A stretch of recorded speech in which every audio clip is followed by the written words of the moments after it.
Hello and welcome to DOS Nostalgia. I'm Anatoly and I invite you to the wonderful world of MS-DOS gaming. Today I would like to talk about Fantastic Dizzy. Fantastic Dizzy, in my opinion, is the best game in Dizzy series.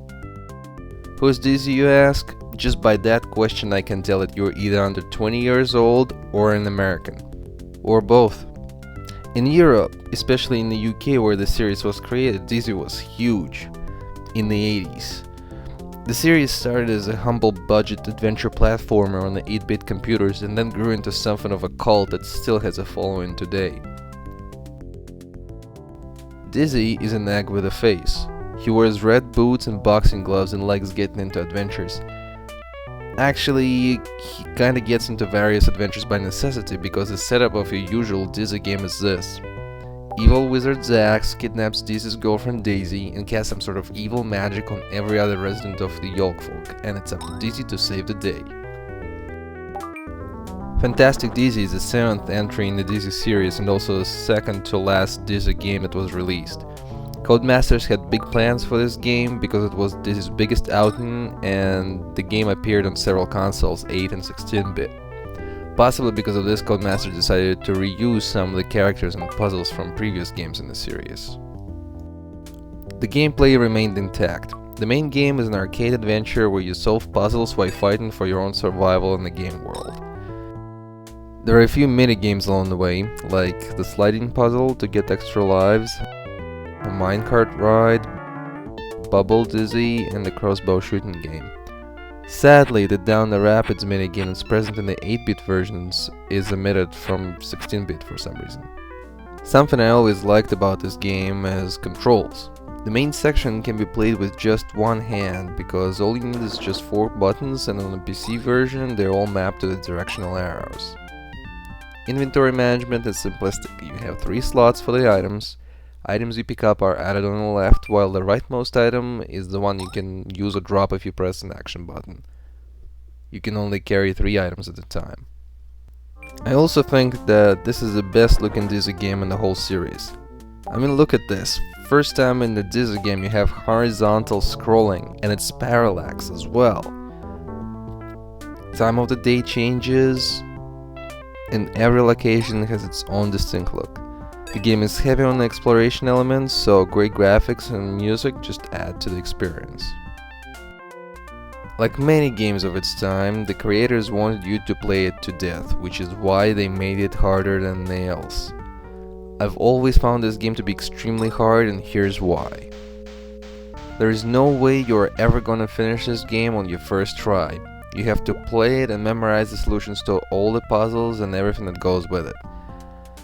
There's no saves or continues in this game. Once your lives run out, you're finished. Yes, there's a few of those sliding puzzles with no real challenge that you can do to get an extra life, but there's just not enough of those. The fact that unlike some of the early games in the series, Dizzy has a health bar doesn't help a lot because it's practically useless since it gets drained way too quickly. And I won't exaggerate when I say that everything harms Dizzy. Every living creature and quite a few elements of the scenery too. Thankfully you can get fruit to restore your health and there's plenty of it around. About the only thing that doesn't kill Dizzy in this game is falling. Again, unlike some early games in this series, falling down just makes you dizzy. Get it? Which also can play against you if you land next to a few enemies. Also, keeping in tradition with the series, the game makes you collect a certain number of certain objects to complete the game.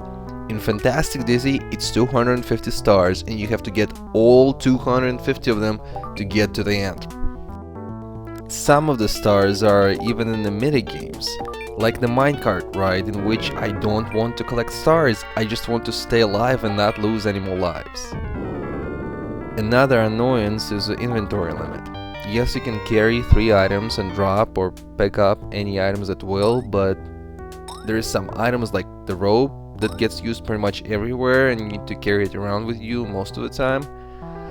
And flippers, and just basically you can't get through this game without careful planning. Then there's Dizzy's physics. Dizzy jumps in an arc and rolls when he lands, which somehow makes perfect sense because he's an egg, and I think it really adds to the character. But occasionally you'll find yourself trying to make this one annoying jump and wishing you were playing Super Mario Bros. Instead. But even after a million of horrible deaths, the game still had me coming back for more. I even had a version for my Nintendo. I loved it and I still do. The unfair challenge just somehow added to the experience. Great game, great graphics, great music. Fantastic Dizzy is absolutely fantastic. And now, a plug for what I think is the best website about the series, yolkfolk.com. Go there right now if you're unfamiliar with the series and find out more. If you are familiar, just go and join the community and sign the petition if you haven't already. This is it for this episode of Das Nostalgia. I hope you enjoyed it. I'm Anatoly, and I'll see you next time. Thank you for watching.